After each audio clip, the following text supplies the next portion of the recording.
Bismillahirrahmanirrahim. Assalamualaikum warahmatullahi wabarakatuh. Alhamdulillah wassalatu wassalamu ala Rasulillah wa ala alihi wassahbihi wa man wala wa ba'du. Saudara-saudariku, saya Adi Hidayat berjumpa kembali untuk mempelajari sebagian dari tuntunan syariat kita, dan malam ini seperti telah kita sampaikan dalam publikasi media sosial kita akan fokus dalam pembahasan fikih Ramadan. Sebelumnya, mari kita mengingat dulu pesan Allah Subhanahu wa taala yang senantiasa diutamakan oleh Nabi sallallahu alaihi wasallam dalam memulai setiap ta'lim beliau, bahkan khususnya dalam kesempatan khutbah Jumat. Nabi mengingatkan kita untuk senantiasa meningkatkan takwa kepada Allah Subhanahu wa taala dengan umumnya menyitir Quran surah ketiga Ali Imran ayat 102. Ya ayyuhalladzina amanu taqullaha haqqa tuqatih wa la tamutunna illa wa antum muslimun. Duhai orang-orang yang beriman, tingkatkan selalu takwamu kepada Allah Subhanahu wa taala dengan cara yang benar, dengan sungguh-sungguh, dengan serius, dan jangan sampai kalian wafat kecuali dalam keadaan muslim yang baik. Maka sekali lagi saya mengajak, mari kita mencoba selalu meningkatkan takwa kita, dan selalu ada jaminan dalam Al-Quran bahwa orang-orang yang berusaha meningkatkan takwanya, maka Allah akan dekatkan pada kebahagiaan hidupnya. Demikian ditegaskan di akhir ayat 189 di surah kedua Al-Baqarah itu. Wattaqullaha la'allakum tuflihun. Orang yang berusaha meningkatkan takwa juga akan dimudahkan oleh Allah dalam menjalani persoalan kehidupannya. Demikian ditegaskan di Quran surah ke-65 di akhir ayat kedua itu. Wa may yattaqillaha yaj'al lahu makhraja. Siapapun yang mampu berusaha meningkatkan takwanya kepada Allah, maka Allah akan berikan jalan keluar dari setiap persoalan hidup yang ia alami. Bahkan seperti kita telah ketahui dan sering diingatkan, wa yarzuqhu min haitsu la yahtasib, akan dibukakan pintu rizki bahkan dari sisi yang tidak dia duga. Karena itu, mari kita mencoba meningkatkan takwa kepada Allah Subhanahu wa taala, dan seperti dibahas dalam kajian tafsir di episode yang lalu, bahwa kajian takwa senantiasa akan lekat dengan iman, dan kajian iman akan senantiasa lekat dengan amal saleh. Rumus ini akan berlaku beriringan. Jadi selalu akan bertemu takwa, iman, amal saleh. Kalau kita mau urut-urut bolak-balik juga akan ditemukan juga. Apakah itu imannya dulu, amal solehnya dulu, bertemu takwa. Jadi kalau saya boleh ilustrasikan rumus singkat, padat, ya, pengumpul amalan-amalan yang mendekatkan kita pada kebahagiaan, ridha Allah, dan dengan rahmat Allah juga mungkin didekatkan kepada surganya. Jadi rumusnya ada iman, ya kan? Kemudian di sini ada amal saleh. Masih ingat dalam kajian tafsir kita pertemuan-pertemuan yang lalu? Kemudian selalu terkait dengan takwa. Ini sudah rumus ya. Kalau di Al-Baqarah yang kita bahas dulu, dzalikal kitabul la raiba fi hudal lil muttaqin, ini takwanya. Siapa orang takwa di situ? Alladzina yu'minuna bil ghaib. Di sini ditemukan imannya, ya kan? Kemudian turunan dari pembuktian iman adalah amal saleh. Ya, wa yuqimunas salata wa mimma razaqnahum yunfiqun. Itu amal salehnya. Nah, jadi umumnya ketika kita menemukan kalimat iman dalam Al-Quran, itu selalu akan bersanding dengan amal saleh. Pada umumnya demikian. Dan boleh jadi nanti muaranya takwa, atau mungkin rumusnya akan dibalik. Bisa takwanya dulu, lalu imannya, kemudian amal salehnya. Nah, menariknya, dalam fikih Ramadan pun, ketika Allah menurunkan perintah puasa dengan turunnya surah Al-Baqarah ayat 183 itu, maka ayat ini pun tidak akan lepas dari kaidah atau rumus yang telah kita tuliskan bersama. Ya, masih ingat bunyinya? Ya ayyuhalladzina amanu. Imannya dulu. Ya kan? Kutiba alaikumus siyam. Diwajibkan atas kalian menunaikan puasa. Puasa masuk amal solehnya. Ini iman bersanding dengan amal saleh. Kama kutiba alal ladzina min qablikum la'allakum tattaqun. Takwa kemudian. Jadi setiap kita menemukan kalimat iman bersanding dengan amal soleh sebagai pembuktian kekuatan iman kita, sekaligus langkah mendekatkan kita pada nilai takwa, yang dengan takwa itu kita akan meraih goal yang sangat luar biasa, seperti tadi saya uraikan di muka. Entah itu kebahagiaan, kemudahan rizki dan kehidupan, pendekatan pengetahuan, peningkatan kemuliaan, bahkan boleh jadi meraih surga dengan kualifikasi yang dijanjikan. Karena sering kalimat surga dalam Al-Quran pun dibuka dengan kalimat taqwa. Ya, innalil muttaqina mafaza, kan? Hadaiqa wa a'naba, innal muttaqina fi jannatin wa uyun. Ya, baik, dan seterusnya ayat. Karena itu, mari kita mencoba mengefektifkan waktu kita untuk membahas tentang pendekatan fikih Ramadan ini. Mengapa begitu penting? Ya, karena satu, akan banyak kemuliaan di Ramadan yang dijanjikan oleh Allah Subhanahu wa taala melalui lisan Rasulullah sallallahu alaihi wasallam. Bahkan ada yang sebagian saking istimewanya langsung Allah turunkan surah tertentu untuk memberikan kemuliaan yang hanya ditemukan di Ramadan itu, bukan di waktu lainnya. Baik, itu yang pertama. Yang kedua, ini juga sangat menarik, ada ibadah-ibadah yang sangat penting di bulan Ramadan yang dibutuhkan pengetahuan ya paripurna bagi kita sebelum menunaikannya. Jadi bukan saat menunaikan ibadah itu kita baru belajar ilmunya. Ya, jadi standarnya ilmu dulu baru amal. Ya, masih ingat dalam kaidah ta'lim kita, al-ilmu qablal amal. Ya, wal adab qablal ilmi. Jangan dilupakan, ya. Ingat, jangan lupakan kaidah ini. Allahu akbar. Kita baru muqaddimah sudah sedikit banyak menulis, ya. Al-ilmu, ya. Al-ilmu qablal amal. Baik. Ya, ilmu baru kemudian amal. Ya, ain lam mim sebelum ain mim lam. Ain lam mim sebelum ain mim lam. Ya kan? Bukankah lam sebelum mim? Ya. Alif, ba, ta, sa, jim, ha, kha dan seterusnya, lam mim nun waw ha. Ya, hamzah, ya. Ya, lam alif, hamzah, ya. Lam mim baru mim lam. Ini kita bermain sedikit bahasa. Jadi ada kaidah al-ilmu qablal amal. Dalam ibadah itu ketahui dulu ilmunya. Ya, sebelum kita kerjakan amalnya. Apa amalnya? Salat. Maka sebelum salat pelajari dulu ilmunya. Bagaimana cara kita salat supaya salatnya dengan ilmu itu membantu kita bisa khusyuk. Karena itu di Quran dalilnya surah ke-29 misalnya ayat ke-45 kita diminta belajar dulu, baca dulu ketentuan salat dengan benar yang langsung ditunjukkan oleh Allah kepada Nabi Muhammad SAW sebelum kita menunaikan salat itu. Allah berfirman, "Utlu ma uhiya ilaika minal kitab." Ya, wa aqimis shalah.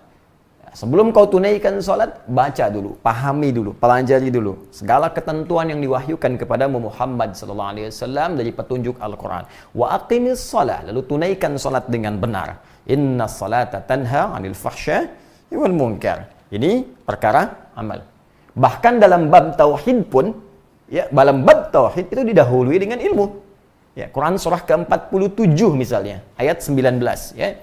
Quran surah ke-47 surah Muhammad SAW ayat 19. Ya, ayatnya ilmu dulu. Fa'lam annahu la ilaha illallah. Fa'lam, maka mesti punya ilmu. Demikian terjemahan panjangnya. Kalau mau tekstual, maka ketahuilah. Bagaimana bisa tahu? Dengan pengetahuan.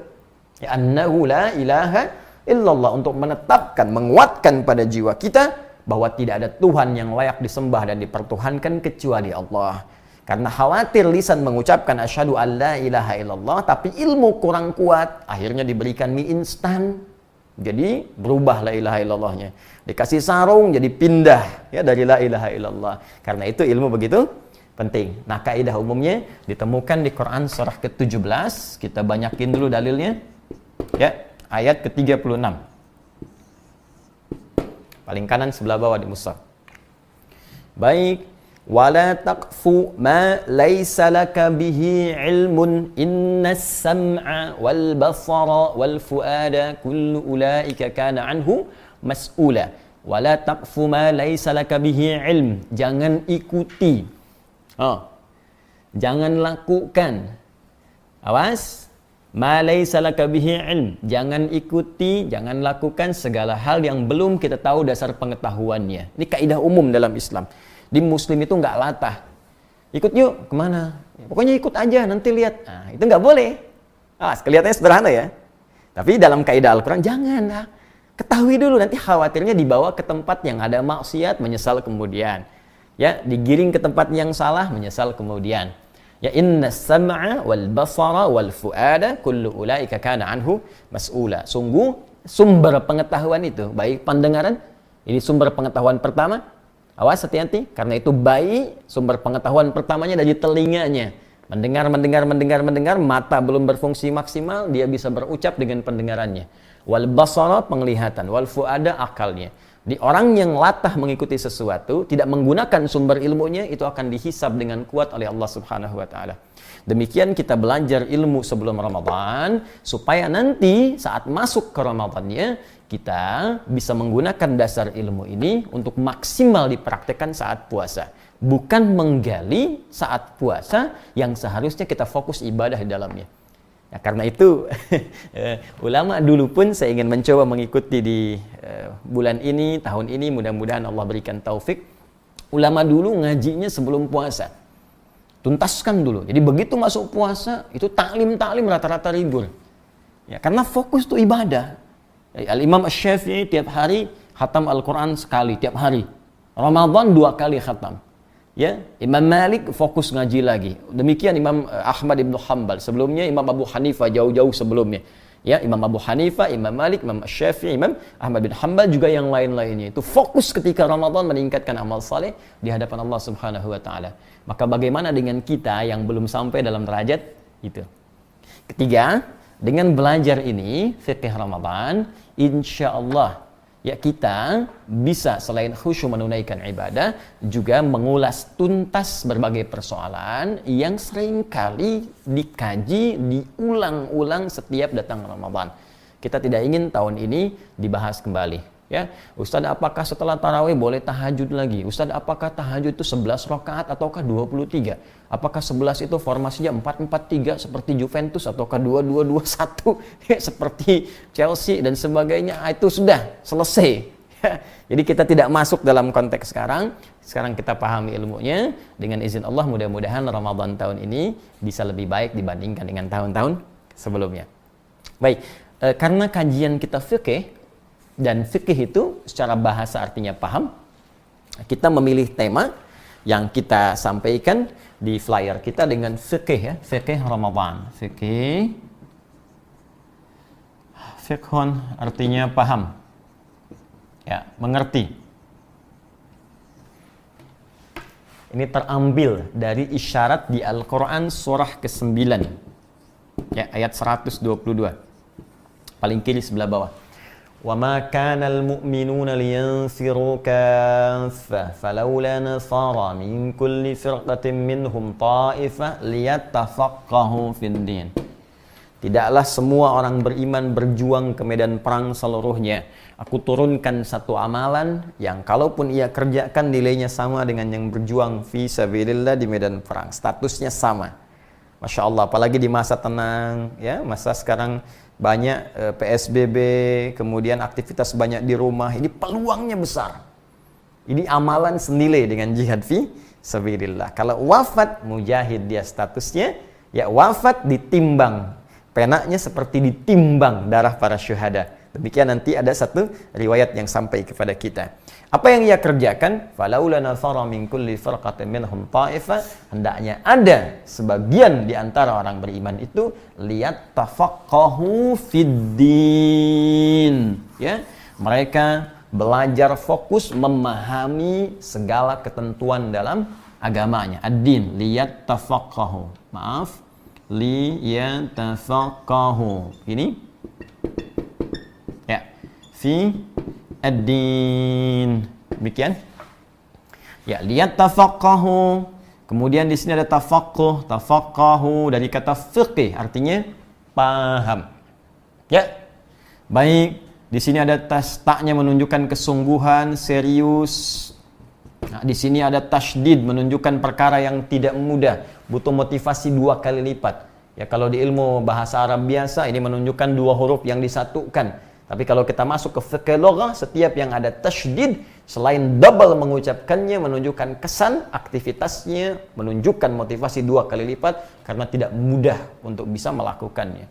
Maka kata Allah, serius, motivasi tambahkan lagi untuk memahami setiap perkara-perkara, urusan-urusan dalam ad-din. Apa yang dimaksud ad-din? Ditafsir di Quran surah ketiga Ali Imran ayat 19. Innad-dina indallahil Islam, yaitu segala hal. Alif lamnya, masih ingat di kajian tafsir kita kemarin? Alif lamnya menunjuk al-istighraq, ya. Di sini bisa masuk ma'rifah juga. Khusus istighraq semua. Jadi semua ad-din terkait perkara ad-din yaitu Islam. Apa di antaranya Islam? Ditafsir nanti di hadis riwayat Muslim, nomor hadis yang ke-8 dari Abu Hafsin Umar bin Al-Khattab radhiyallahu taala anhu, ya, ketika beliau meriwayatkan hadis, ya, kedatangan malaikat Jibril kepada Nabi sallallahu alaihi wasallam bertanya tentang Islam secara singkat. Ya, mal Islam, apa itu Islam? Kata Nabi, al-Islamu an tashhadu an la ilaha illallah wa anna Muhammadan Rasulullah wa tuqimas shalah wa tu'tiyaz zakah wa tasuma ramadan wa tahujjal baita in istata'ta ilaihi sabila. Islam itu syahadatain, 1, kemudian salat, ini pokoknya, 3 zakat, 4 puasa, 5 haji termasuk umrah di dalamnya. Jadi ini pokok dalam Islam. Pokok bahasa Arabnya rukun, maka dikenal dengan rukun Islam yang 5 itu. Jadi pokoknya, jadi pokok dalam amalan kita ada 5. Nah, malam ini kita akan membahas satu di antara yang pokok itu, yaitu tentang Ramadan, watasuma Ramadan. Karena dalam berapa hari ke depan masuk Ramadan, kita fokuskan untuk membahas itu. Ya. Dan ingat teman-teman, saya dengan izin Allah bermohon untuk dimudahkan yang kita gali pemahamannya. Saya lebih senang Anda paham dibandingkan menghafal. Ya, ada pemahaman juga yang harus disertai dengan hafalan. Ya, ada pemahaman yang cukup disertai dengan paham, tidak mengharuskan kita hafal. Yang penting paham. Contoh pemahaman yang harus disertai dengan hafalan dalam sholat, itu mesti hafal. Ya, jangan sampai paham tapi nggak hafal. Ya, awas ya, karena Allahu Akbar mesti hafal, iftitah mesti hafal sampai salam, tapi paham yang dibaca. Ya, ada pemahaman yang tidak menuntut hafalan. Ya, semacam misalnya hadis-hadis Nabi Sallallahu Alaihi Wasallam, kita nggak dituntut hafal seperti Al-Quran, tapi mesti paham tentang tuntunan itu supaya dipraktekkan dalam kehidupan. Hafal lebih bagus, jelas? Baik, karena waktu kita terbatas, sekarang kita akan fokuskan pada bahasannya. Mohon izin, barusan muqaddimah. Sekarang baru kita mulai. Saya karena itu minta maaf kalau agak cepat menerangkan, karena saya buka dulu dengan muqaddimah, kemudian kita masuk kepada inti pembahasan supaya kita mengetahui apa yang akan kita kaji dan fokus pada bahasan kita. Anda tarik nafas sampai 10 detik, saya hapus dulu, baru kita masuk bahasannya. Bismillahirrahmanirrahim. 1, yang 2, 3, 4, 5, 6, 7, 8, 9, 10. Baik. Oke teman-teman sekalian, kita akan coba lanjutkan membahas tentang fiqh Ramadan.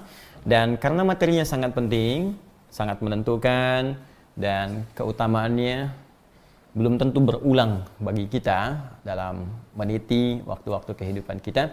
Karena itu saya akan sangat lebih berhati-hati, walaupun kita sering mengulang, belajar, bahkan menghafal. Tapi malam ini saya akan khusus hadirkan kitab, yang kitab ini dihimpun khusus oleh Al-Imam Al-Bukhari yang mengumpulkan hadis-hadis Nabi SAW tentang ketentuan puasa.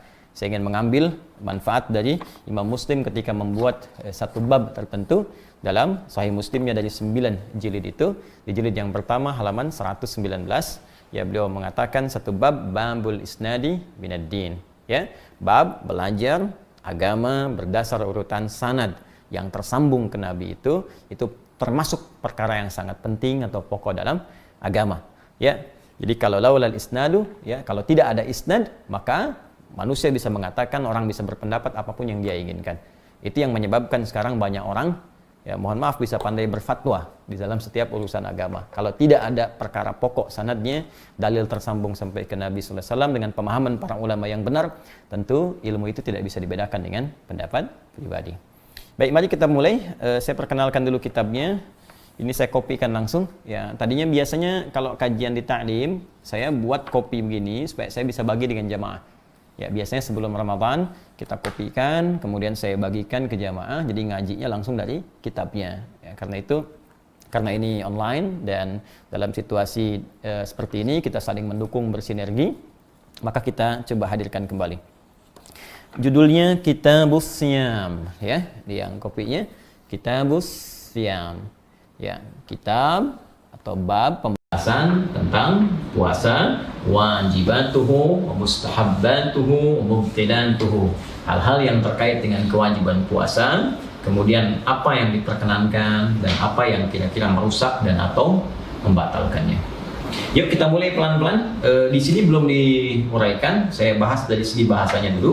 Di sini belum Anda tidak temukan di sini, jadi saya tambahkan wawasan. Nanti insya Allah bila tidak ada di sini, Anda punya ini dan tidak ditemukan, saya tuliskan khusus ini di buku saya Makna Ayat Puasa. Jadi Anda yang dapat ini, Anda bisa gali dari sini. Insya Allah pembahasan malam ini pun setidaknya bisa ditemukan di sini. Ya, nanti yang belum dapat saya tidak jual di tahun ini, tapi nanti apa yang saya punya ketika Ramadan, insya Allah kita bisa bagikan ya dengan izin Allah Subhanahu wa Ta'ala. Kitabus Syam. Bab pembahasan tentang as-syam. Ingat, as-syam bukan asyam. Ya, as-syam.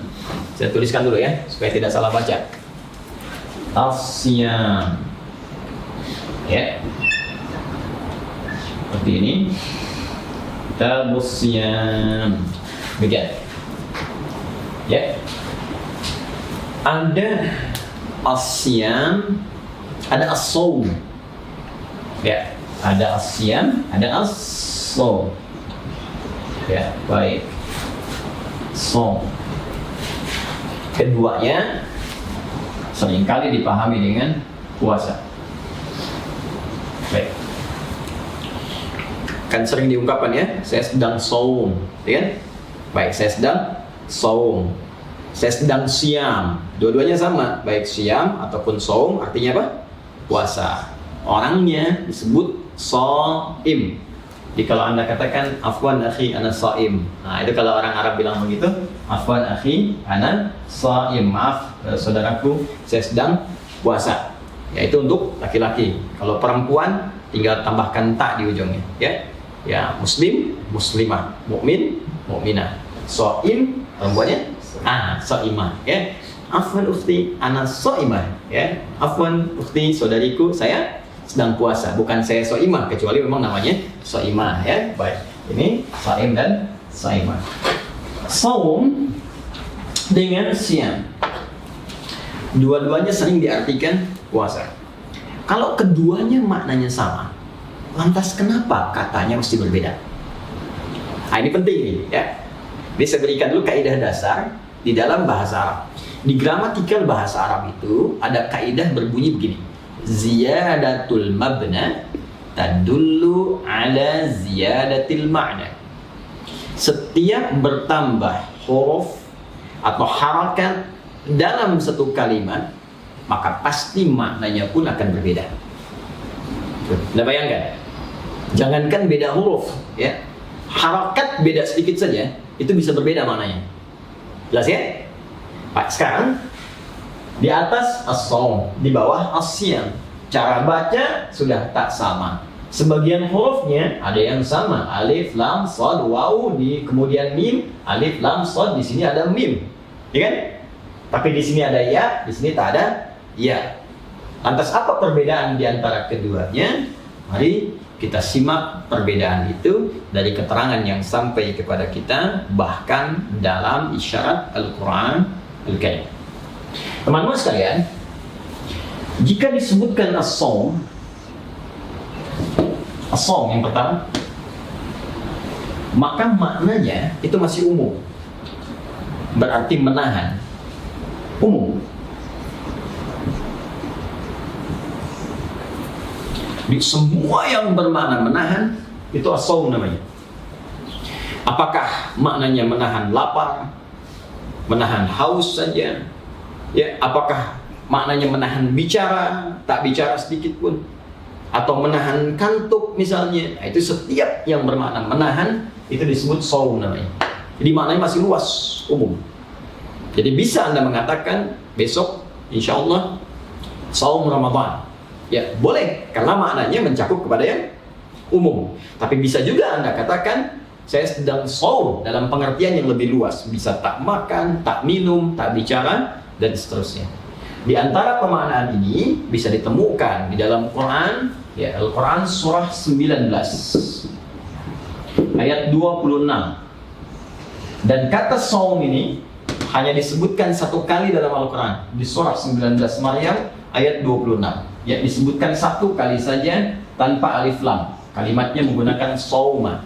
Ya. Fakuli washrabi waqarni aina. Maka Maryam silahkan makan, silahkan minum dari air yang mengalir yang kami jadikan segar ini, dan berbahagialah, bahagiakan hatimu dalam suasana akan melahirkan ya Nabi Isa alaihi salam. Fa imma tarayinna ya minal bashari ahada, maka jika engkau nanti melihat satu orang pun berjumpa setelah ini, kamu selesai lahiran, kamu bawa bayimu ini yang Allah anugerahkan pada rahimmu dan telah engkau kandungkan secara khusus spesial. Nabi Isa itu lahirnya spesial, wafatnya pun spesial, punya mukjizat yang spesial. Setiap nabi punya spesialisasi sendiri. Nabi Musa punya mukjizat yang tidak dimiliki Nabi Isa alaihi salam. Nabi Isa punya mukjizat yang tidak dimiliki Nabi Isa alaihi salam. Tapi Nabi Muhammad sallallahu alaihi wasallam menghimpun semua spesialisasi ini sehingga menjadi yang paling mulia, ya Sayyidul Anbiya'i wal Rasul. Ya, jadi jangan Anda angkat misalnya atau dikultuskan Nabi melebihi level kenabiannya. Ya, misal ini Nabi Isa spesial nih, bisa menghidupkan yang mati misalnya. Karena itu dia bukan Nabi nih, dia pasti misalnya lebih di atas Nabi, lebih di atas Rasul. Ah, tahan dulu. Maka Allah kasih contoh, nanti ada juga Nabi lain yang bisa menghidupkan mati. Ya, yang mati bahkan dicincang dulu lebih dahsyat daripada Isa. Namanya Ibrahim alaihissalam. Anda buka Quran surah ke-2 Al-Baqarah ayat 260 misalnya. Ya, paling kiri sebelah atas di mushaf. Maka Allah tunjukkan bagaimana dahsyatnya Nabi Ibrahim. Ingin tahu tentang kekuasaan Allah, maka ditunjukkan dengan cara burung dicincang dulu, disimpan di setiap bukit, dipanggil, tiba-tiba nyatu kembali. Ya, Anda katakan, oh, tapi kan Nabi Ibrahim lahirnya ada bapak, ada ibu. Nabi Isa lahir hanya ibu saja, bapak tak ada. Kata Allah, Nabi Adam lebih canggih daripada itu, lahir tanpa ibu dan bapak. Lalu kenapa engkau angkat Isa lebih tinggi dibandingkan Adam alaihissalam?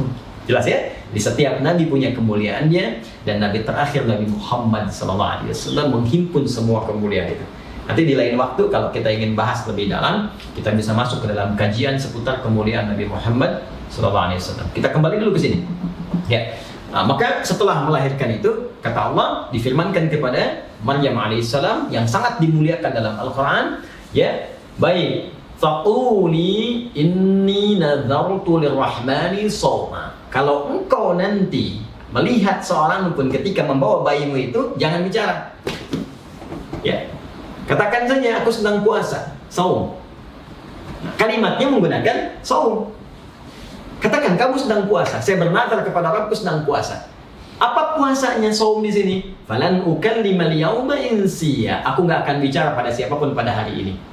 Baiknya, nanti Allah akan jadikan Isa yang bicara untuk membebaskan ibunya dari tuduhan. Jadi begitu ibunya dituduh, Isa yang kecil yang baru lahir bisa menjelaskan, ibuku suci, ibuku bersih, jauh dari tuduhan apa yang kau sematkan kepadanya, sebagai mukjizat pertamanya. Tapi poinnya di ayat ini Allah ingin menjelaskan kalimat shaum bermakna menahan. Inni nadhartu lirrahmani shauma, tidak menggunakan kata siyam tapi shaum. Jadi apa shaumnya? Tidak bicara pada siapapun. Tidak bicara. Tidak bicara berarti menahan bicara. Masuk kategori ini. Ya. Ingat, tak makan, tak minum, shaum. Tak bicara, shaum makna general. Masuk pada kata konteks menahan. Nah, jadi kalau antum ingin praktekkan di rumah misalnya, ya, suami pada istri, mama, ayah shaum dulu hari ini.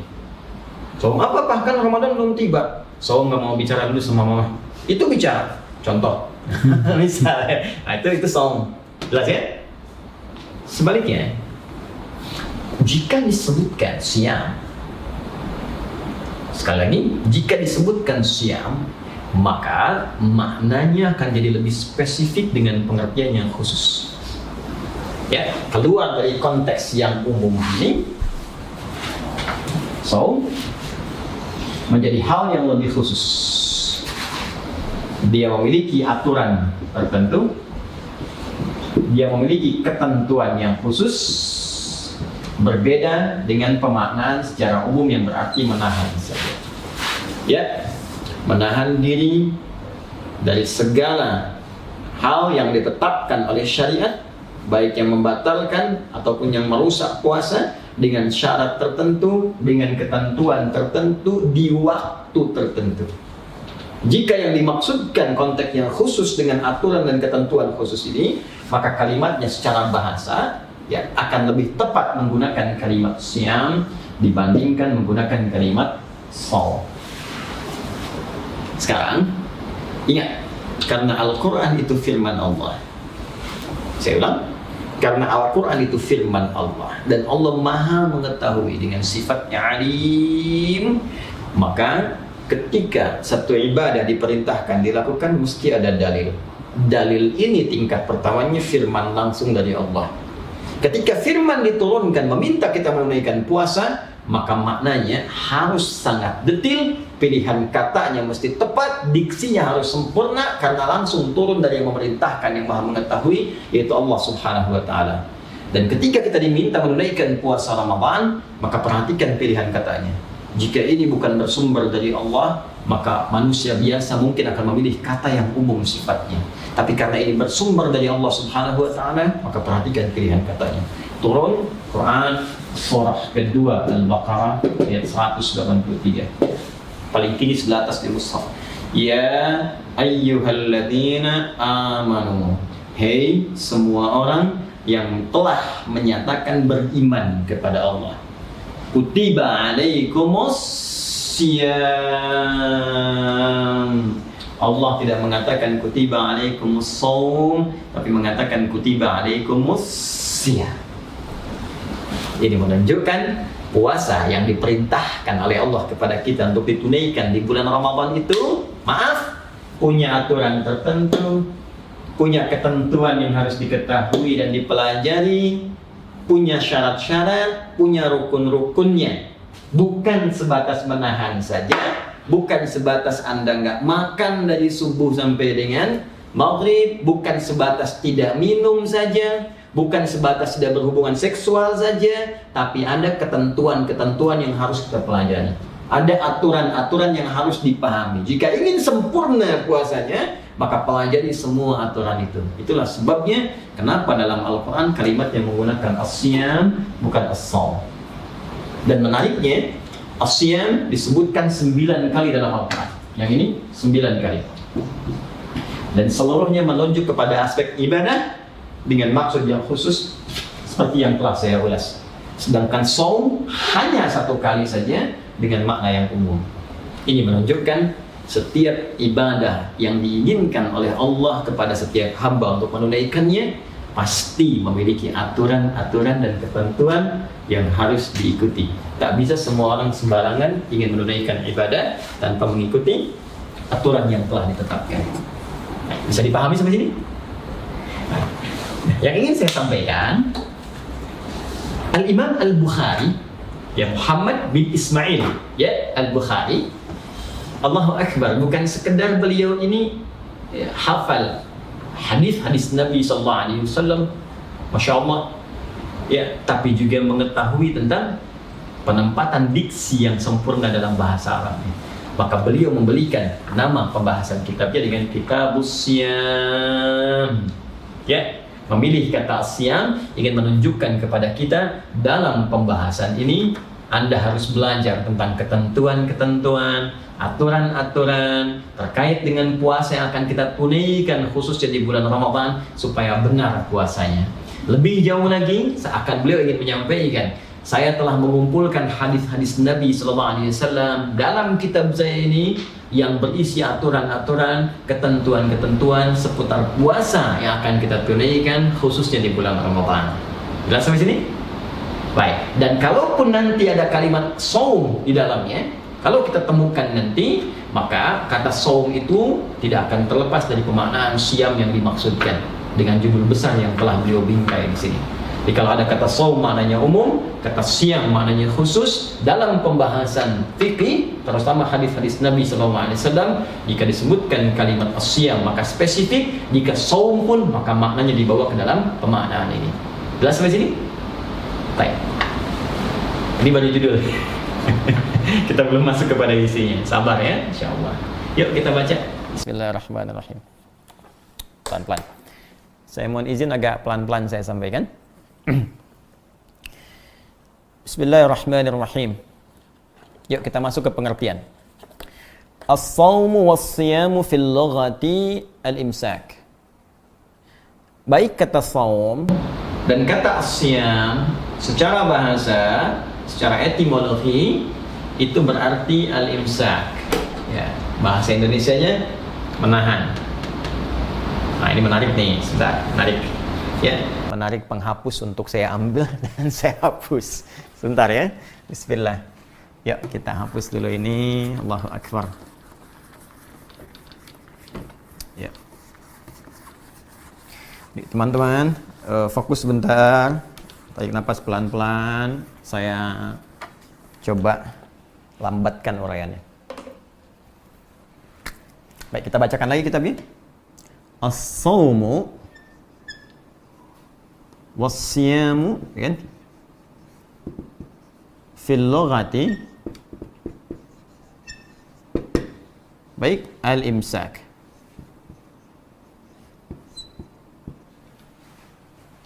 Fokus pelan-pelan. As-shaumu was-siyam, baik saum ataupun siam, fil lughati secara etimologi dalam pengertian asal bahasanya, ya, berarti al-imsak, artinya menahan. Ini yang tadi telah saya uraikan, ya, cukup panjang dan lebar. Fokus. Ada satu hal yang ingin saya berikan penekanan. Kata imsak di sini bukan imsak dalam pengertian tradisi masyarakat kita. Oh, hati-hati. Ya, imsak di sini ini nama lain dari puasa. Awas, karena itu kalau nanti dalam praktek ibadahnya ingin menempatkan kata imsak, awas hati-hati. Tempatkan dalam pengertiannya, jangan dibawa dalam pengertian bahasa kita. Kecuali kalau kita ingin punya kebiasaan sendiri dengan istilah sendiri di luar pembahasan fikih ini. Apa maksudnya? Maksudnya begini, secara bahasa, ya, kita bisa membuat persamaan begini. Baik saum, saya tulis dengan dengan Latin. Baik saum ataupun siam, ya, itu sama dengan imsak secara bahasa. Saum sama dengan siam, sama dengan imsak. Artinya secara bahasa tiga-tiganya artinya apa? Menahan. Ya, jadi kalau saya katakan saum sama dengan siam secara bahasa, sama dengan imsak, sama tuh tiga-tiganya. Karena tiga-tiganya sama, maka dia punya arti yang sama, yaitu menahan. Bahasa populernya puasa, masih menahan, masih puasa. Jadi kalau ingin kita tarik istilah ini dalam penunaian saat Ramadan nanti, misal, apa yang dimaksud dengan siam, apa yang dimaksud dengan saum, apa yang dimaksud dengan imsak di bulan Ramadan itu, yaitu menahan, ya, dari segala yang ditetapkan oleh syariat. Saya ambil kalimat umumnya, bisa tahan makan, tahan minum, tahan nafsu, ya, tahan hubungan seksual dengan segala ketentuan yang ditetapkan syariat, dengan waktu yang ditentukan dari terbit fajar sampai terbenam matahari. Ingat, dari terbit fajar, fajar shadiq, ya, waktu subuh, sampai terbenam matahari, singkatnya sampai maghrib. Nah, dengan syarat dan ketentuan tertentu. Ini waktu puasa, rentang puasa. Jelas? Itu nanti kita temukan di Quran surah kedua ayat 187. Jadi kalau kita dari fajar sampai maghrib, inilah saum, inilah siang, inilah imsak, waktunya saat Ramadan. Di luar ini dari maghrib, nih dibalik, maghrib sampai menjelang fajar. Waktu menjelang fajar disebut sahar namanya. Nanti kita bahas. Sahar, saharun. Jamaknya disebut ashar, asharun. Waktu singkat menjelang fajar. Kisaran ya 15 sampai 30 menitan lah sebelum fajar. Nah ini waktunya disebut sahar.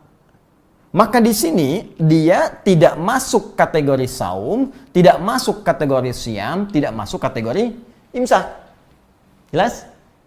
Nah, dari setelah maghrib tidak berlaku saum lagi, kita boleh makan, silakan. Makan, minum, segala hal yang dilarang ya sekarang dibolehkan dalam konteks yang dibenarkan oleh syariat. Baik, maaf, itu namanya tadi apa? Buka, futur. Saum tidak berlaku, siam tidak berlaku, imsak tidak berlaku. Baru saat fajar tiba, berlaku lagi tiga-tiganya ini. Artinya nanti, kalau Anda misalnya, sebelum fajar tiba, Anda kan biasa mengikuti sunnah Nabi. Saya dan kita, makan kan? Ya, makannya disebut makan apa? Masih ingat? Sahur kan? Ya, sahur itu makan yang dikerjakan di waktu sahar.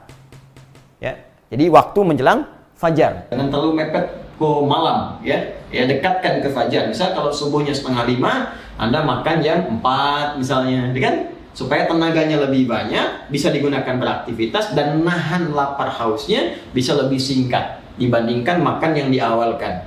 Nah maka Anda makan misalnya di fajarnya jam 4:30 misal, Anda makan jam 4. Baik.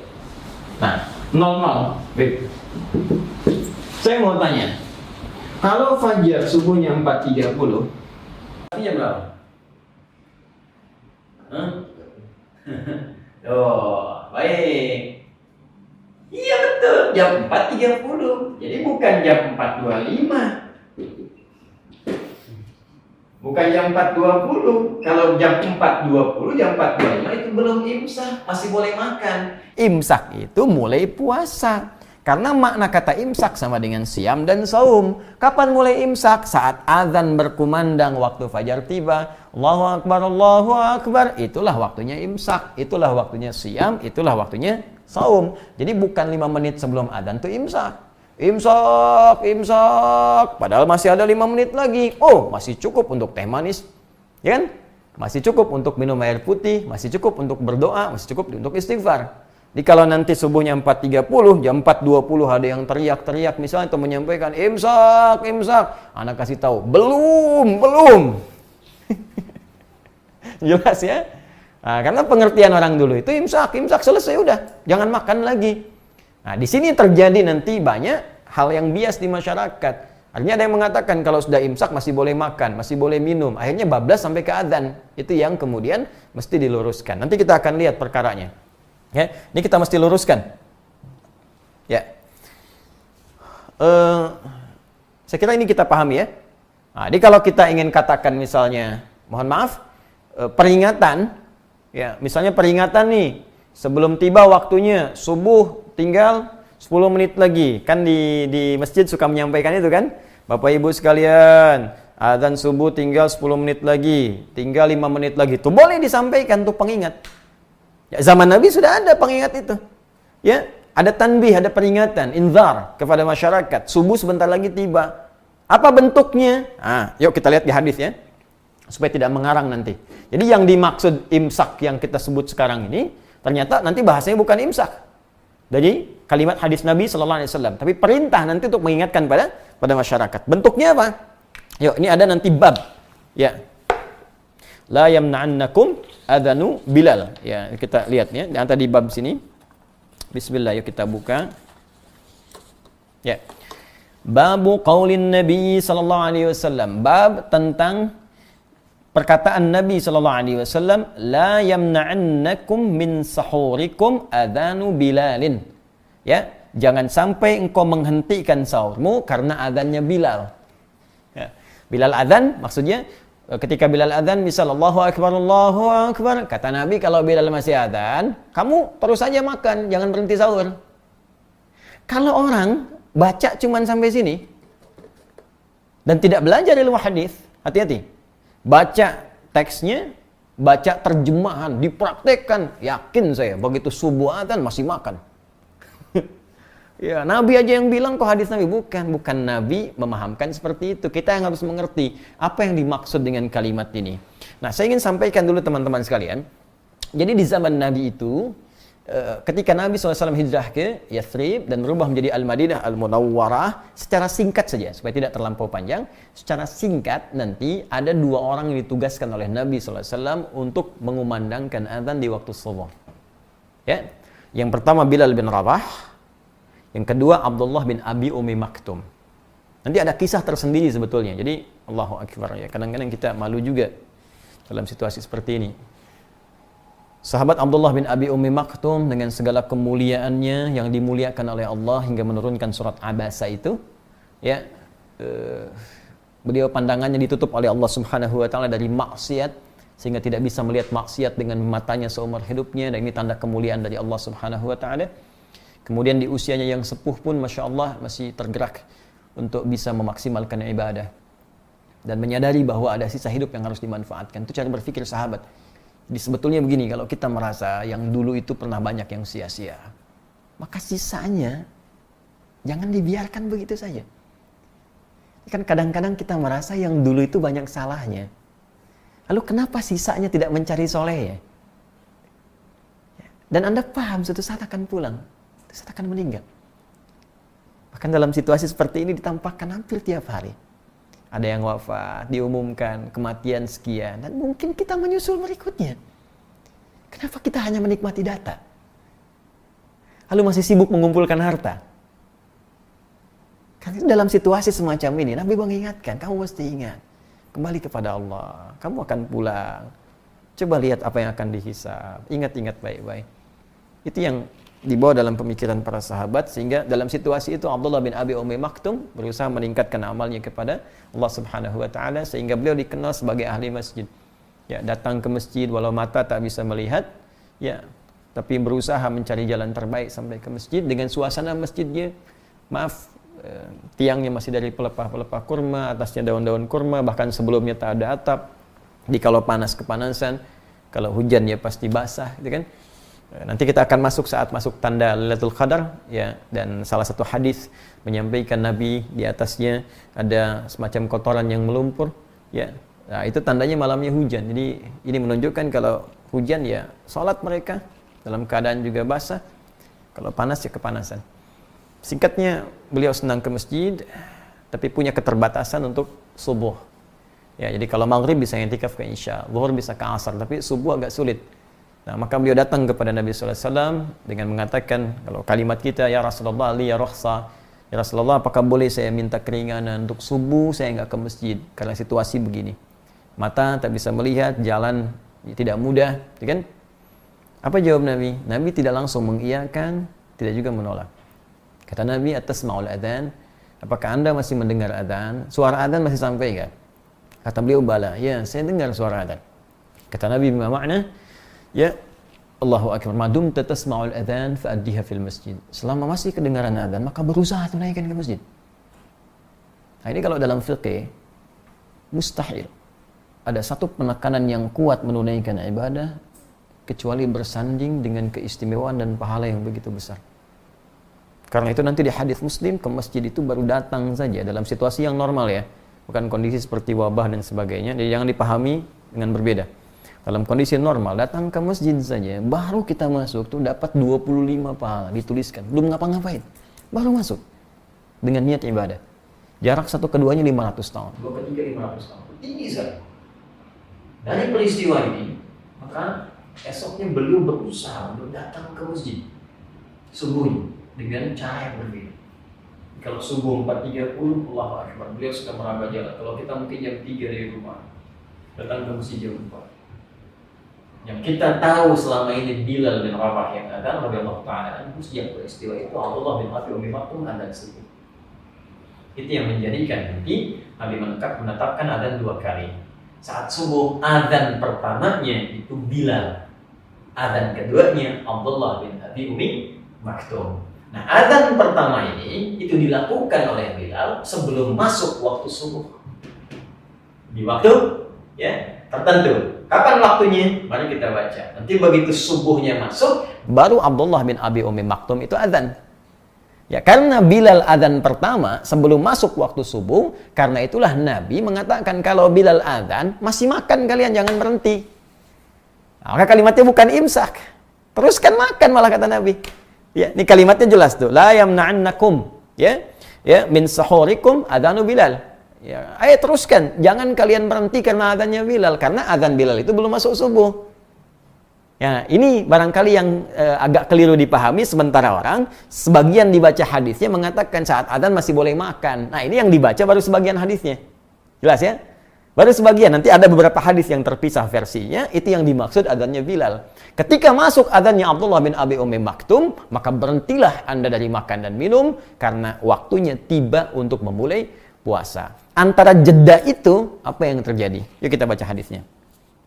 Haddatsana Ubaid bin Ismail an Abi Usamah an Ubaidillah an Nafi' an Ibnu Umar wal Qasim bin Muhammad an Aisyah ummul mukminin radhiyallahu taala anha anna Bilalan kana yu'adzinu bilailin. Hadisnya tersambung pada ibunda kita semua, Sayyidah Aisyah, Ummul Mukminin, semoga Allah memuliakan beliau, memuliakan segala keutamaannya, menyayangi beliau dan senantiasa pasti disayangi dengan Nabi sallallahu alaihi wasallam beserta seluruh istri-istri beliau tercinta, ibunda kita semua. Baik. Beliau menyampaikan bahwa Bilal ya, itu biasa saat Ramadan itu beliau menunaikan adzannya di waktu masih malam. Lailin, kalimat lain itu lail itu bersabda di fajar belum masuk, Bilal yang biasa adzan. Ya, faqala Rasulullah sallallahu alaihi wasallam, maka Rasulullah sallallahu alaihi wasallam bersabda, "Kulu washrabu hatta yu'adzina Ibnu Ummi Maktum, fa innahu la yu'adzinu hatta yatlu'al fajr." Fa innahu la yu'adzinu hatta yatlu'al fajr. Ya. Baik. Qala al-Qasim wa lam yakun baina adhanihima illa an yarqa dha wa yanzila dha. Allahu akbar. Tuh, maka kata Sayyidah Aisyah, Bilal biasanya yang adzan sebelum subuh. Waktunya masih belum masuk fajar. Maka kata Nabi, kulu washrabu, kalian teruskan makan dan minum. Ayo, makan minum. Hatta yu'adzina ya Ibnu Ummi Maktum. Sehingga nanti sampai tiba adzannya sahabat Abdullah bin Abi Ummi Maktum. Ya, fa innahu la yu'adzinu hatta yatlu'al fajr. Karena tugasnya Abdullah bin Abi Ummi Maktum ini tidak adzan kecuali saat masuk waktu subuh. Ya, paham sampai sini? Nah, sekarang pertanyaan keduanya, berapa jaraknya dari Bilal adzan sampai ke Abdullah bin Abi Ummi Maktum adzan, dan apa yang dikerjakan di sela-sela ini? Ini yang menjadi sunnah kita untuk bisa kita ikuti. Ya, baik. Jadi kesimpulan pertama sebelum kita teruskan, ya, jadi dari adzan Bilal itu adzannya peringatan. Jadi bukan adzan subuh. Nah, ini nanti diabadikan sampai sekarang di Madinah. Sampai sekarang itu adzan subuh di Madinah 2 kali. Ya, jadi ada adzan pertama, adzan kedua. Adzan pertamanya peringatan bahwa subuh akan tiba. Jadi kalau Anda baru pertama umrah, nyampe ke Madinah atau haji, ya pertama ke Madinah dulu, dengar adzan pertama, jangan langsung sholat subuh. Jangan terlampau soleh, bisa salah nanti. Ya, baik, jangan, itu bukan adzan subuh, itu adzan pertama peringatan untuk menunjukkan sebentar lagi subuh tiba. Cepat bangun, cepat siap-siap. Masjid Nabi beda dengan masjid biasa. Ada 10.000 keutamaan di situ. Sekali sholat 10.000, ya kan? Masjidil Haram 100.000, Masjidil Aqsa 1.000. Jelas? Nah, sekarang jadi kita pahami dulu adzan pertama peringatan. Jadi kalau kita ingin ingatkan boleh, kalau ingin ikut sunnah Nabi bisa. Adzan misalnya Allahu Akbar, tapi sampaikan dulu pada masyarakat. Jangan ujung-ujung adzan sunnah Nabi baru Anda yang belajar, masyarakat belum tahu. Begitu jam 4 sudah adzan di komplek. Allahu Akbar. Di demo Anda ke masjid sama ibu-ibu. Woi, belum. Gitu kan? Nah, jadi mohon maaf, pelajari dulu, sampaikan ke masyarakat. Jadi wasilah itu bisa berbeda. Ya bisa misalnya adzan, kalau tahu itu sunnah. Menginfokan Bapak Ibu sahur. Sunnah. Sebentar lagi akan tiba waktu subuh, 15 menit lagi, ya kan? 20 menit lagi, sunnah. Diingatkan boleh jadi ada yang tak sadar. Jelas ya? Tapi jangan salah juga, imsak, belum. Kalau belum tiba subuh. Nah, antara yang pertama tadi dengan adzan subuh apa yang dikerjakan? Bab qadri kam baina sahuri wa salatil fajri. Ya, bab pembahasan tentang berapa ukuran antara sahur tadi yang adzannya Bilal ke adzan subuh. Ya. Haddatsana Muslim ibnu Ibrahim, haddatsana Hisham, haddatsana Qatadah an Anas an Zaid bin Thabit radhiyallahu taala anhu qala tasahharna ma'an Nabi sallallahu alaihi wasallam. Kami sahur bersama Nabi sallallahu alaihi wasallam. Ini langsung haditsul fi'li. Hadisnya berupa perbuatan. Kalau sudah perbuatan ini sudah selesai. Ya, artinya apa? Artinya ya ini jadi referensi yang sangat kuat. Ya, jadi sahabat yang langsung mengalami bersama Nabi, silsilah sanadnya sampai juga kepada Al-Imam Al-Bukhari dan kualifikasi ketat hadisnya sahih. Thumma qama ila salati qultu. Ya, kemudian sampai kami salat. Jadi dari sahur bersama Nabi terus ya sampai waktu ke subuh, sampai mau salat. Kemudian beliau bertanya, "Kam kana bainal adzan ya was sahur?" Kemudian aku bertanya kepada Zaid bin Thabit. Jadi Anasnya bertanya kepada Zaid bin Thabit, "Kam kana bainal adzani was sahur?" Menurut pengalaman engkau saat engkau sahur bersama Nabi sampai ke adzan itu jaraknya berapa lama? Ya, kata Zaid bin Thabit, qala qadra 50 ayatan, sekitar bacaan 50 ayat Al-Qur'an dibaca dengan tartil. 50 ayat, teman-teman sekalian. Ya, An-Naba lebih sedikit lah, ya kan? Jadi kalau kita baca itu ya kurang lebih 15 menitan lah. Ya, 10-15 menit. Jadi kalau kita mau ambil kesimpulan ke sini 15 menit sebelum waktu subuh tiba kita bisa sampaikan ke masyarakat sebentar lagi subuh tiba, waktu sahur berakhir. Bapak Ibu sekalian, harap segera menyempurnakan sahurnya, isi dengan istighfar dan persiapkan subuh menjelang tiba. Atau kalau mau pakai lebih sunnah lagi, baca Al-Qur'an, dibaca sampai subuh tiba. Makanya di Allahu Akbar, saya senang sekali di kampung-kampung daerah-daerah itu banyak sunnah Nabi dipraktekkan. Jadi tidak banyak teori, tidak banyak cakap, tapi sunnah dipraktekkan. Karena ulama kita dulu itu sebelum mengajar sudah punya sanad di hadisnya. Mereka itu menyampaikan nggak kompleks kepada masyarakat, simpel aja. Jadi perintahnya itu lebih berupa perilaku. Ayo sebelum azan ngaji dulu, ya kan? Nanti sebelum itu sampaikan dulu ke masyarakat begini. Itu sebetulnya sunnah. Mereka sudah khatam. Kalau kita lihat sanadnya pun ada. Ini bukan ngaji kayak kita begini. Ya, mereka sudah hafal, sudah dibacakan depan syekh, mereka baca, dikasih ijazah, sanadnya ada semua. Tapi untuk memudahkan ke masyarakat yang awam itu jangan diberikan banyak teori. Diberikan yang paling mudah, diberi teori pusing mereka. Ya. Nah, ini gambarannya. Jadi pertama, kita sudah mendapatkan informasi bahwa untuk puasa Ramadan itu tidak boleh sembarangan. Tidak bisa Anda hanya sekedar mohon maaf tahan lapar, tahan haus, nanti masuk ke dalam satu hadis Nabi sallallahu alaihi wasallam, "Rubba shaimin laisa lahu min siyami illa al-ju' wal 'atash." Tidak sedikit orang puasa tidak dapat apapun dari puasanya kecuali hanya rasa lapar dan haus saja. Mesti ada ketentuan yang kita pelajari, mesti ada aturan yang dipahami, ya. Kemudian yang kedua, dalam penunaian ini mesti jelas mengetahui waktunya dari mulai subuh sampai dengan ke maghrib kita puasa. Itu yang disebut secara bahasa dengan saum, siam ataupun imsak. Dan jangan salah paham dengan nama imsak. Imsak yang dimaksudkan dalam kalimat ini secara bahasa itu senafas dengan siam, senafas dengan saum, artinya puasa. Jadi kalau masuk waktu sebelum fajar tiba, itu masih waktunya boleh makan, ya boleh sahur, boleh minum, tapi kalau sudah fajar tiba itu yang dimaksud dengan imsak. Jadi imsak dalam pengertian ini bukan 5 menit, 10 menit sebelum waktunya adzan tiba, tapi pas saat fajar tiba. Kecuali kalau yang Anda maksudkan imsak dalam pengertian istilah orang Indonesia. Kan yang diminta misalnya yang dimaksud siap-siap gitu. Kecuali itu. Tapi kalau kedengaran orang Arab makin bingung lagi nanti. Karena itu silahkan manfaatkan dan kita saling mengingatkan, dan bagus ya era modern kekinian suasana mengingat ini bahkan disampaikan dalam bentuk yang lebih detail lagi lewat jadwal puasa. Ya, jadwal puasa sudah ada nih. Ini makin bingung juga nih. Jadwal puasa kita, tapi yang disebarkan itu jadwal imsak. Coba ya, Ya, benar sebetulnya kalimatnya jadwal imsak, jadwal puasa. Cuman masalahnya yang muncul kok jadwal sholat. Coba cek ya, jadwal imsak ya, jadwal imsak. Tapi yang keluar jadwal sholat. Harusnya kalau jadwal imsak konteksnya ke sini jadwal puasa. Ya ini kan makin aneh lagi nih. Imsak, maksudnya apa? Ini kan siap-siap. Kalau bikin jadwal siap-siap. Tapi ketika muncul jadwal sholat, jadwal imsak ya, jadwal sholat dari subuh sampai ke isya.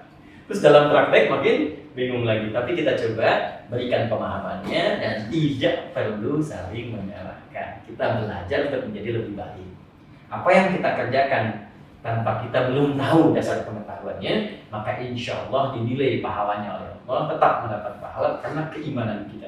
Itu yang dalilnya Quran surah kedua ayat 143. Ketika sebagian sahabat yang tidak ikut dengan Nabi, ya saat Nabi keluar dari Madinah dulu karena satu keperluan, kemudian beliau singgah di salah satu kediaman sahabat, lalu dijamu makan dan tiba waktunya, ada yang menyebutkan zuhur, ada yang menyebutkan asar atau salat yang lain. Dan intinya ketika sedang sholat itu turunlah Al-Baqarah ayat 144.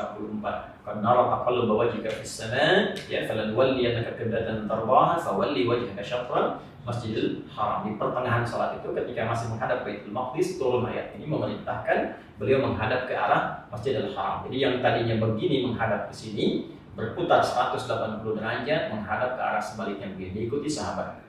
Nah, persoalannya ketika ayat ini turun, sebagian sahabat yang tidak ikut pergian bersama Nabi belum mendengar informasi ini. Ketika Nabi kembali kemudian diinfokan ini, orang-orang berkata, bagaimana status sholat kami yang masih menghadap ke Bait Al-Maqdis? Maka turunlah kalimat Allah di pertengahan sampai ke ujung Al-Baqarah 143. Wa ma kana Allahu liyudhi'a imanakum. Iman yang disebutkan, ya Allah tidak akan menyia-nyiakan keimanan kalian. Maksudnya sholat kalian yang dikerjakan dengan iman itu. Jadi kalau sepanjang kita beriman, walaupun dalam suasana kita belum tahu ilmunya, maka tetap dinilai sempurna amalan kita. Itu yang dimaksudkan. Amalan iman dalam hati, amalan hati itu niat. Itu yang dimaksud di hadis Nabi, innamal a'malu binniyat. Allah Ta'ala ada bisawab. Jadi ini yang kita bahas dalam malam ini. Kita belum belajar aturannya. Ya, baru belajar kalimat yang kita harus, ya baru kalimat asyamnya saja. Insya Allah nanti kita teruskan lagi. Esok hari dengan izin Allah Subhanahu wa taala kita masuk kepada dalil. Ya, apa dalilnya di Al-Qur'an, apa ayat-ayatnya, dan selanjutnya. Insya Allah sekali lagi teman-teman, bagi teman-teman nanti yang ingin memuliakan Ramadan kita, saya harap Anda telah menyiapkan agenda untuk masuk ke Ramadan supaya terukur kegiatan Ramadan kita dan tidak bingung menghadapi setiap hari-hari Ramadan. Insya Allah di pembahasan selanjutnya kita akan bahas nanti agenda Ramadan Nabi Sallallahu Alaihi Wasallam. Bagi Anda yang telah memiliki buku yang ini, makna ayat puasa, di sini Anda nanti akan temukan ya secara lengkap sampai saya uraikan dengan izin Allah, yaitu pembahasan ayat puasa dari Al-Baqarah 183 sampai 187 ya, dan setiap hurufnya ya saya coba analisis. Jadi ya disebutkan misalnya 361 kali, maknanya apa dan sebagainya. Ini belum dicetak lagi, tapi cetakan yang masih ada insya Allah saya akan bagikan gratis. Nanti saya sertakan dengan buku-buku yang lain mungkin di store nanti. Jadi Ramadan nanti insya Allah nggak ada yang dijual. Ramadan nanti saatnya kita bersedekah. Jadi apa yang Anda telah beli di store itu dengan berinfak, alhamdulillah, saya kalau tampakkan saya khawatir pahala Anda pun hilang semua gitu kan. Jadi kita menghindari riya. Yang dulu yang sudah semuanya habis itu hasilnya kami sampaikan lagi ke masyarakat di situasi ini dengan sangat membutuhkan. Ya dokumentasinya ada dengan kami, tapi saya tidak coba publikasikan supaya kita bisa menjaga hati kita supaya dinilai baik oleh Allah Subhanahu wa taala. Ya sebagian telah sampai ke pedalaman, bahkan warga kita di Malaysia, ya ada juga yang di kita di sini. Ya kalau Anda membutuhkan, saya mungkin atau staf bisa kirimkan pribadi, tapi kalau tidak, kita serahkan kepada Allah hingga lebih bahagia kita dibuka di hari kemudian karena Allah Subhanahu wa taala. Pun demikian yang ada saat ini, nanti sebagainya juga ada yang akan kita berikan ya dalam bentuk sembako juga, dalam bentuk yang lainnya juga, dan kita niatkan sebagai ibadah karena Allah Subhanahu wa taala. Yang paling spesial, ini saya cek tinggal ada 400 lebih ya. Anda nanti yang belum dapat ini, yang at-taisir dengan notes itu ada tersisa nanti di store, dan itu tidak akan dibuka dulu sampai selesai Ramadan karena kita akan maksimalkan untuk mengamalkan ini semua. Barangkali itu teman-teman yang bisa saya bahas, semoga bisa maksimal. Kalau Google saja sekarang sudah jadi lebih baik, maka kita harus lebih baik lagi. Ya, apa mau tanya Google sebelum kita tutup? Coba saya tanya ya. Bismillah. Jangan-jangan Google udah siap-siap, kita belum nih. Yuk kita tanya. Assalamualaikum Google. Waalaikumsalam Ustadz Adi. Oh, Masya Allah. Kamu apa kabar? Kemarin kita sudah diskusi. Gimana kabarnya malam ini? Alhamdulillah baik. Ustadz bagaimana kabarnya? Masya Allah. Baik, baik. Alhamdulillah, saya sehat. Ini kita lagi live nih dengan teman-teman jamaah. Ada yang mau disampaikan? Alhamdulillah. Semoga semua pemirsa fokus dan sehat. Oh. Tuh teman-teman diminta Google tuh. Ya, fokus, sehat. Kita ini tadi baru bahas tema tentang puasa, tentang Ramadan. Mudah-mudahan puasa kita bisa lebih baik, bisa lebih berkah. Menurut kamu bagaimana? Betul Ustadz, tema itu sangat penting sebagai bekal untuk ibadah Ramadan. Oh, bisa aja kamu. Iya, Masya Allah. Emang kamu puasa juga? Insya Allah saya puasa Ustadz, tidak makan dan minum. Ya iyalah, tidak makan tidak minum. Kamu kan aplikasi. Kamu nggak makan nggak minum kecuali kamu dicas. Ya, Masya Allah. Yang Google bisa bercanda juga ya. Hehehe, Ustadz bisa saja. Sudah, ya pemirsa, ini hanya contoh saja. Ya kadang-kadang morotal kita bisa ngaji, kita yang punya morotal tidak. Ya kan? Speakernya dipakai amal, kitanya tidak. Maka kenapa kalau alat-alat yang kita gunakan untuk ibadah mereka disetting untuk bisa beribadah, tapi kita pelaku ibadah tidak menunaikannya? Sungguh kita yang dihisab bukan alat-alat dan aplikasi kita. Wa ma khalaqtul jinna wal insa illa liya'budun. Tidaklah Allah ciptakan jin dan manusia kecuali hanya untuk ibadah pada Allah Subhanahu wa taala. Kita maksimalkan. Ya. Google, cukup ya. Saya mau berdoa dulu dan kita tutup dengan pemirsa. Assalamualaikum. Waalaikumsalam Ustadz. Sudah. Baik pemirsa, saya kira cukup dulu untuk malam hari ini. Semoga Allah memuliakan kita dan mengangkat wabah COVID-19 yang kita hadapi saat ini selesai sebelum Ramadan. Dan sinergi, ya, perintah menganjurkan untuk kita bisa batasi, ya, dianjurkan supaya tidak mudik agar tidak membawa virus atau membawa kemungkinan terburuk. Ikuti juga, ya, tapi juga kita meminta supaya dilengkapi juga kebutuhan-kebutuhannya. Dan insya Allah saya kira kita semua akan bersinergi mewujudkan itu. Ya, semoga Allah memuliakan kita, menerima amalan kita, dan memberikan keberkahan atas apa yang kita kerjakan sampai dengan saat ini.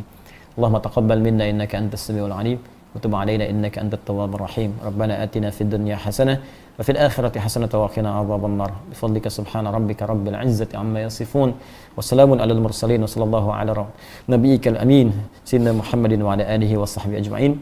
Subhanakallahumma wa bihamdika asyhadu an la ilaha illa anta nastaghfiruka wa natubu ilaik wa akhiru da'wana alhamdulillahi rabbil alamin. Assalamualaikum warahmatullahi wabarakatuh.